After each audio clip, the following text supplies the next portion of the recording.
The year is 1964, August 22nd, and it's the Atlantic City um, Conference, which is called the Mississippi Freedom Democratic Party.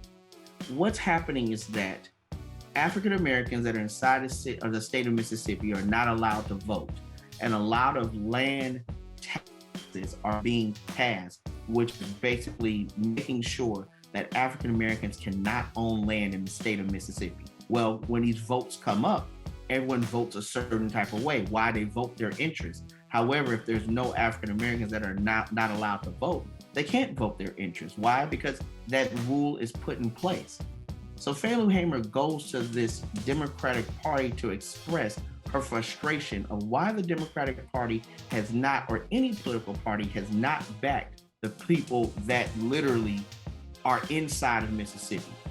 Let's draw the picture here, right? We'll go to 1964 and we'll go with this famous thing. Whatever you do, CBS, don't you dare put Fannie Lou Hamer on TV. And we'll talk about how drastic of a measure that the sitting president commits to make sure that Fannie Lou Hamer does not appear on TV. Let's learn something, okay? The testimony before the Credentials Committee, the FDP had a lineup of very different people. They had Rita Schwerner, the widow of Mickey, who had been killed in Neshoba County. They had Martin Luther King. Everybody knew King. The seating of the delegation from the Mississippi Freedom Democratic Party has political and moral significance far beyond the borders of Mississippi or the halls of this convention. But the highlight... Anyone noticed how she bust up in the club like this? And I did use the term bust up in the club because I can be educated, but come on with me for a second. Let's go ahead and go to that wonderful replay. Tell me you don't belong here, but you're really supposed to be here. Hello, somebody? With a whole purse, and she's moving somebody along the way. Now let's watch Fannie Lou Hamer work, okay? Because remember, when you go to a conference, all the speakers are already vetted. They're vetted because this is getting ready to go on TV. LBJ gets word from the Atlantic City that Fannie Lou Hamer has walked up in the club. Let's watch this, okay? The highlight of the testimony was that of Fannie Lou Hamer. The sharecropper who had been evicted from her plantation had come to symbolize the Mississippi movement. Mr. Chairman, and to the Credentials Committee, it was the 31st of August in 1962 that 18 of us traveled 26 miles to the county courthouse in Indianola to try to register to become first-class citizens. We was met in Indianola by policemen. The president, Lyndon Johnson, he's not afraid of Martin Luther King's testimony. He's afraid of Fannie Lou Hamer's testimony. And so he decides that the country should not see her testify live. Johnson is in the White House, and he convened an impromptu press conference. We will return to this scene in Atlantic City, but now we switch to the White House and NBC's Robert Goralski. Now, ladies and gentlemen, the President of the United States. On this day, 9 months ago, he did it knowing that they would break away, thinking he might announce who his choice of vice president was going to be.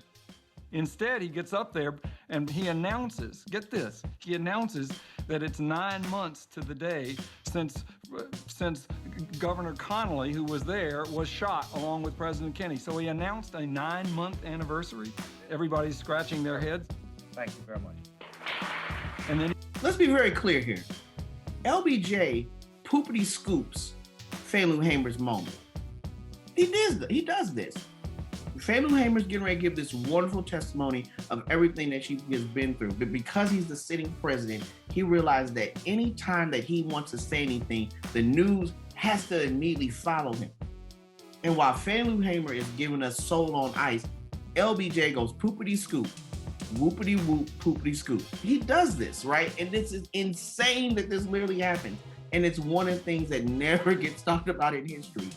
And you'd be like, I cannot believe that a sitting president really denied the voice of this woman. But don't worry, someone was paying attention. Watch this. And he leaves. And by that time, Fannie Lou Hamer's testimony was over. Can I make it a little more interesting for you? He made sure to talk the exact amount of time to make sure that Fannie Lou Hamer could not be seen at all. On the side of the stage, someone is literally looking at him while they're listening to this convention in Atlantic City. That's why that whole conference ends so weird. He's like, and does anyone have any questions? Okay, all right. Thank you. Craziness. So let's watch this. However, it backfired on Johnson because it became a story that she had been taken off television and in the news that night, and for days afterwards, they replayed her testimony. So get this, that same night that this happens, LBJ loses the headline and Fannie Lou Hamer's testimony becomes the major story. So let's go here. I don't want to give you all of the 8 minutes of what she does inside of this testimony. However, you can find on YouTube, and I decided to just bring up some things that are here. And this is the last part of it. And they beat her, and I don't know how long. She's referencing a woman prisoner that's there. And after a while, she began to pray and ask God have mercy on those people. It wasn't too long before 3 white men came to my cell. One of these men was a state highway patrolman. He asked me where I was from. I told him Louisville, and he said, we're going to check this. They left my cell, and it wasn't too long before they came back, and he said, you are from Louisville, all right. And he used a curse word, and he said, we're going to make you wish you was dead. I was in jail when Medgar Evers was murdered. Medgar Evers, of course, the field secretary for the NAACP, was murdered, was shot literally every bit of 25 to 26 feet away from the door on the back of his house. Usually his children would rush to greet him every evening when he would return. But luckily the kids were asleep when he returned, because maybe those kids would have perished as well too. All of this is on account of we want to register to become first-class citizens. And if the Democratic Party is not seated now, I question America.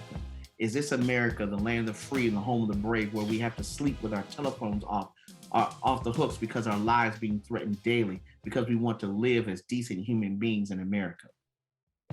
This is also unfortunately where Fannie Lou Hamer suffers one of the worst beatings of her life. She develops a blood clot in the back of her left eye, and of course damage to the right side of her body, which affects her liver.